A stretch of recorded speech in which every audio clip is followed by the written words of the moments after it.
Hey, this is Scott Levin, founding partner at San Diego Divorce Mediation, and I am here today with Benjamin Heldfond. How are you, Benjamin? Good. Thanks for having me, Scott. The chief peacekeeper. I'm honored. Yes, sir. Thank you.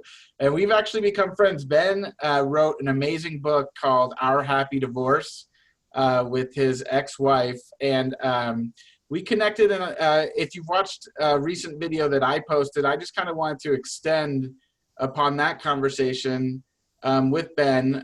In that previous video was I had my 2-year-old on my lap, and I was trying to talk to everyone about how you and your spouse love your kids more than any lawyer, more than any judge, more than any paralegal ever could.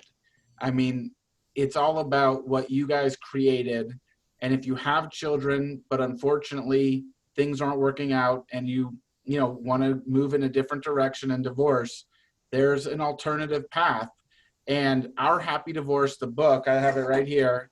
It is literally the most amazing book that I've read from two people that have gone through the process.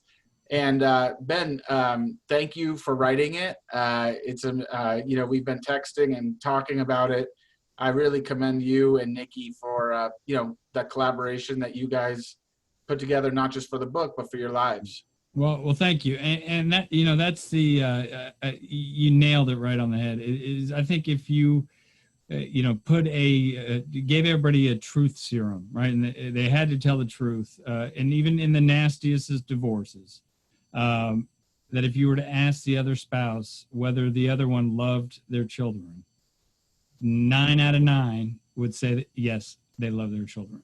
So that's the foundation of what Our Happy Divorce was. It wasn't great in the beginning. I don't think anybody leaves a marriage and goes to see their lawyer because their marriage is on a winning streak. There's some very difficult emotions that it deals with, probably the worst emotions, and especially for a man, the romance and the finance buttons. Once those are pushed, we have a tendency to go off kilter. But at the root of it all was the love for our child and not wanting to stick him with the emotional bill, of our decisions for something he had no choice in. Yeah, and you really spoke so eloquently, in my opinion, about, right at the beginning when the emotions were running high. I kind of want to just talk about that time in your life during this brief call, because, people are at a very, very precarious position when they decide, it's not working out. You take off the wedding ring, you put it on the table, as you described in your book, and you walk out and you're like, I'm fired up. Like, I'm ready to get after it now. And you talk about putting the lens that you guys looked at everything through was, how is this going to affect Asher? I think he was 3 or 4 at the time of this one all going down. How did you control your emotions and create that lens so that you were so future focused and trying to do the right thing? Well, I wish I could say well at first, but it wasn't the case, and as you said, and I have to clarify it because if Nikki were here, she would make sure she pointed it out. But I left. It's not one of my finest moments in life. It was probably the most dramatic thing I've ever done. And I took off my ring and I took a picture of Nikki and I ripped it up and I put the ring right in the middle of the picture and walked out of the house. Very dramatic. But at the same time, it was those emotions that I was talking about earlier, and that is the most important thing for people, I think, to realize. At least it was for us, because desperation. In that spot of desperation, in that spot of fear and resent, look, that is where cults are built. That is where religion and snake oil salesmen and all the bad things live and breed.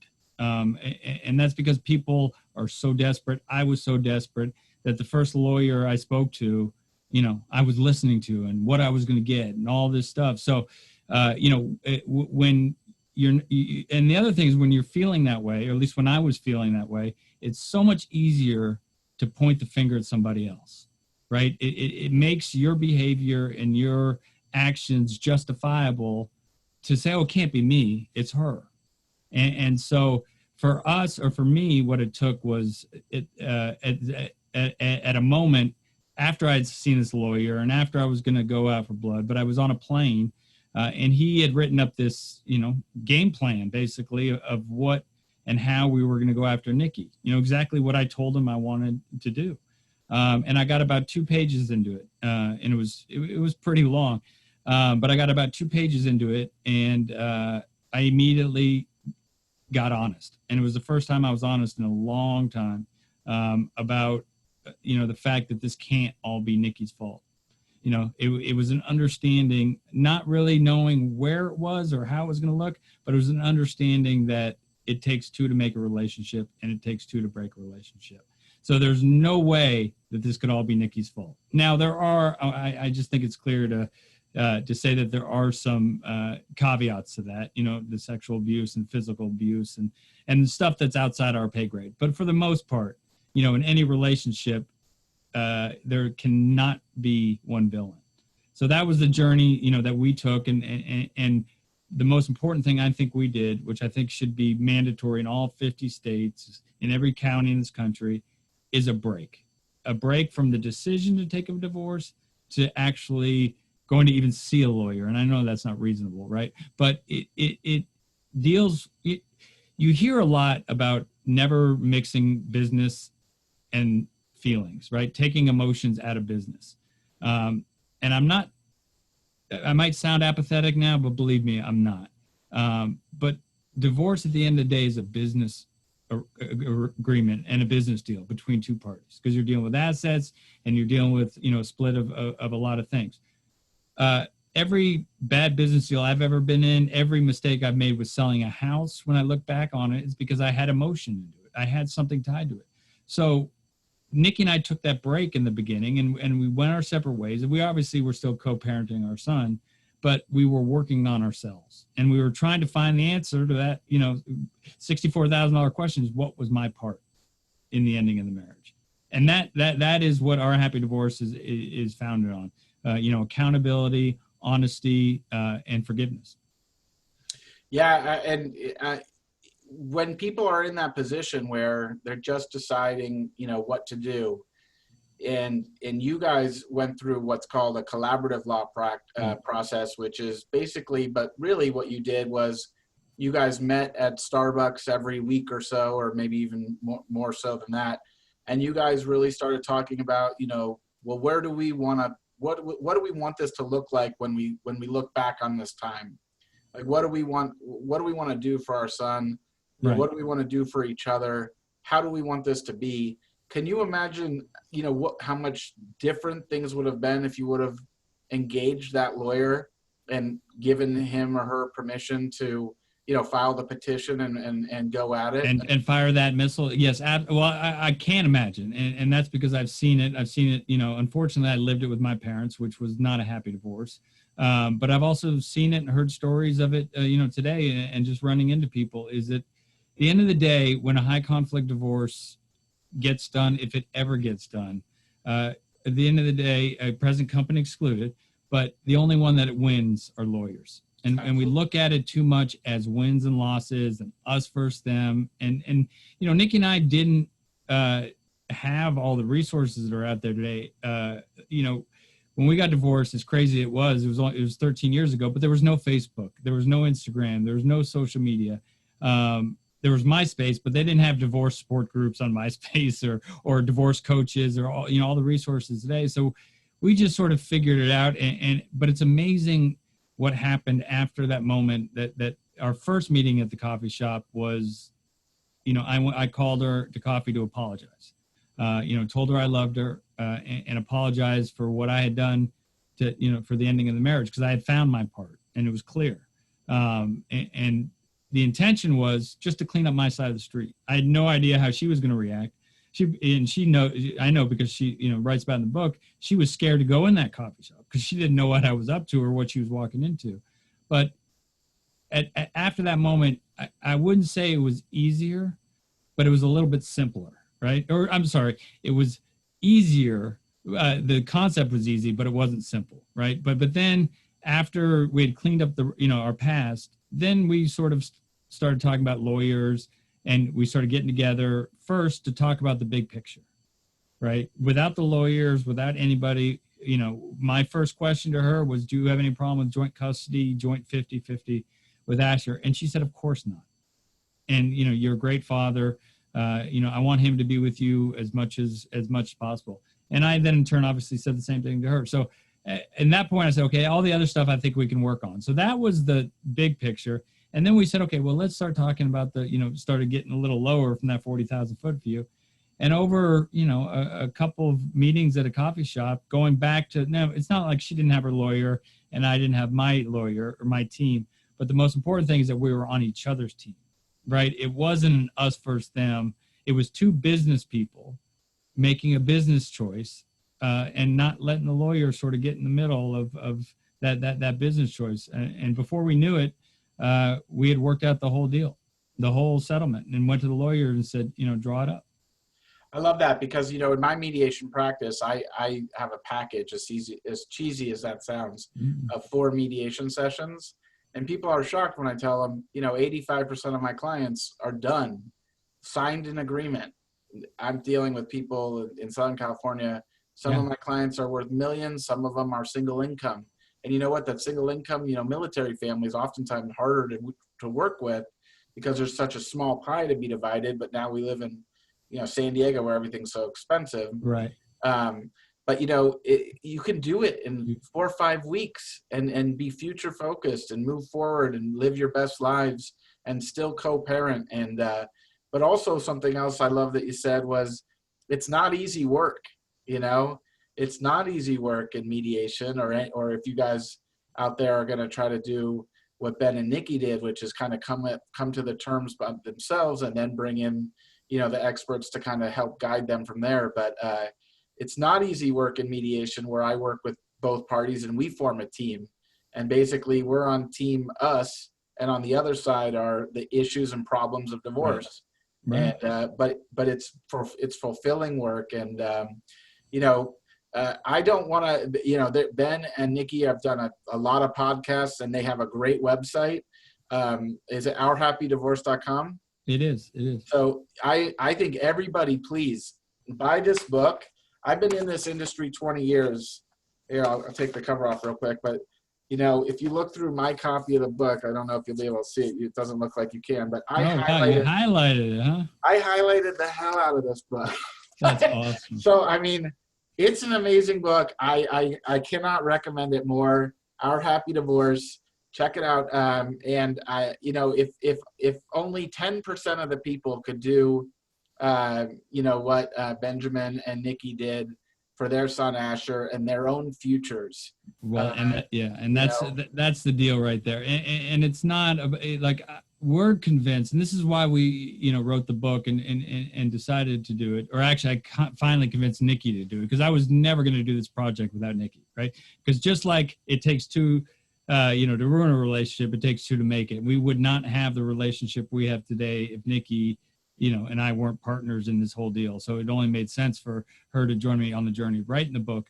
But if we can do it, and a little bit about us and our type, when we are type A, alpha male, alphas who, are stuck in our ways.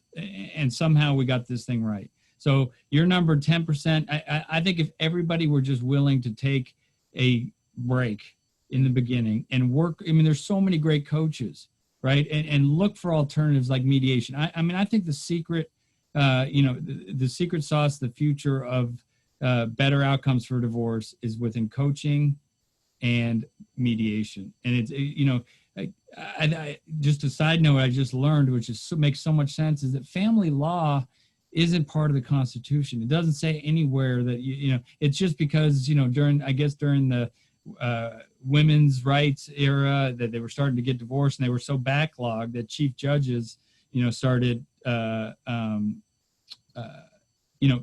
backlogged. So they created family court, and now it's a machine, and now it's affecting people's lives, and it doesn't have to. You don't have to go to court to get divorced. Right. Exactly. I'm not a lawyer, but is that, No, you don't. None of my clients ever step a foot in a courtroom. None of them. And in the financial, you know, usually romance and finance ends a marriage, right? But it's also what keeps it bad and keeps it going in the future. And you're going to be affected by romance and finance much longer, especially the financial part. And the only people that are going to win are the lawyers. And that's, you know, your kids are going to get hurt emotionally, all that. I've heard, I mean, I know I'm preaching to the choir here, but the amount of money some people have spent on their divorce. Sad. You know, I got divorced from Nikki for my second lawyer that I paid. The first one was a little bit more expensive, but it was worth every penny of it. But it, you know, it was like $5,000-6,000, and you know, we had some assets together. It wasn't, you know, but it does, again, the assets don't matter, right? But it was a small amount of money, and we did it right. And we're, you know, I love what you said at the end about we're happier people, and it started off with a goal of not having our son, you know, face the consequences of our decision or pay the bill, but in the long run, in 13 years later, Nikki and I are much happier people, and we don't have to walk around with the resentment, the hatred, the toxicity of what some people unfortunately have to. And then they bring other people in the marriage, and they're, you know, get to drink the toxicity too. But, you know, Nikki and my wife are best friends. I'm, you know, very close and, you know, best friends with her husband. We go do things on our own. We live 7 houses apart, and it's the easier, softer way for sure. And so we're convinced that everybody could do it. And, you know, there's so many resources out there today. If you just take that break and take that breath at the beginning and not go out and talk to friends about the best lawyer in town, or get on the Google machine and hire the best, you know, shark in town, you know, get on and you know, search the best mediator or the best coach or the best therapist. Because that's what's got to be handled first. You know, you guys, I think if Asher was 3 or 4 when you guys started this, if you guys would have gone through a full-on litigation, you would have been, on average, if you were the average couple, would have taken each other back to court post-divorce 7 times in the last 15 years. Wow. So every 18 months, right? I mean, I know people, I've talked to people who 13 years later, the guy I know that is in the industry was going back to court to fight because his ex filed a motion 13 years after their divorce settlement. Yep. And you guys never, you know, when people learn how to communicate, I mean, not everyone's going to grow into this amazing, you know, big family that you guys have, but if you can communicate and learn how to talk and accept responsibility, because nothing is of course, like Ben said, outside the norm. If there's abuse and assault, then let's move that to the side. But the rest of the general population, you know, it's not one person's fault. We all have to be honest with each other. Every fight that I have with my wife, eventually, I accept, I understand where I erred, and I try not to make it happen again. Right, you know? and the idea also our happy divorce, you know, is a land of unicorns and, you know, rainbow waterfalls and all. It is just not the case, right? I mean, yes, Nikki and I we travel together. We, you know, we all go, we have family dinners once a week. We live 7 houses. So it's a little obscene, right? Absurd. But we still have our challenges. We still parent different. We still have arguments. You know, you said in the beginning, there are landmines everywhere to step in the middle of divorce and even later on. But if those issues need to be separate from the divorce, because I believe that Nikki and I would have those issues if anybody has a teenager at home, right? You know, I co-parent with my current wife, with my wife, with our 2 kids, and we have different parenting styles. So Nikki and I have different parenting styles, so we would have those disagreements anyways. But what you said, it's about communicating and cooperating, and I love the word co, right? The prefix co is together, and we do it together. I love when you say that.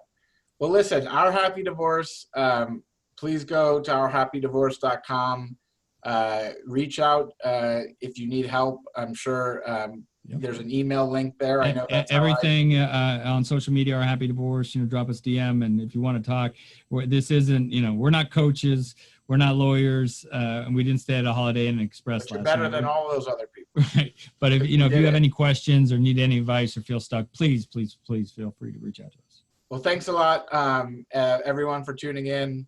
and Scott Levin, Chief Peacekeeper, as I've named myself. The best. The best name ever, by the way. Best title ever. And Thank believe it, you. he is. All right. We'll see you soon. Thanks a lot.